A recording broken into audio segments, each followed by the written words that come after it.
என்னங்கடா இது ஃபர்ஸ்ட் இன்னிங்ஸ்ல தான் ஸ்ரீலங்கா 284 அடிச்சாங்க அப்படின்னு பார்த்தா மோசமா ஆனாங்க அப்படின்னு ஆச்சா, அதே அதுல செகண்ட் இன்னிங்ஸ்ல இந்தியா 193 ரன் தான் அடிச்சாங்க.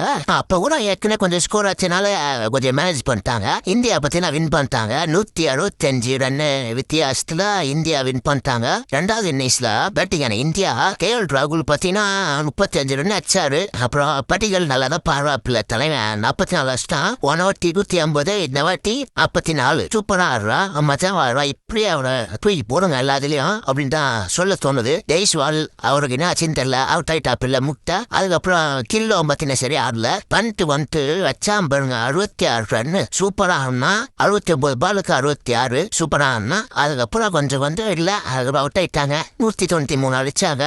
அதுக்கடுத்து வந்த ஸ்ரீலங்கால அதுல பாத்தீங்கன்னா இனிஷ் தான் சரியாவே ஃபர்ஸ்ட் பேட்டிங் ஆனவங்க சரியா ஆடல. தினேஷா அவரு பாத்தீங்கன்னா 84 அடிச்சாப்பில்ல சூப்பரா தான் ஆனாரு.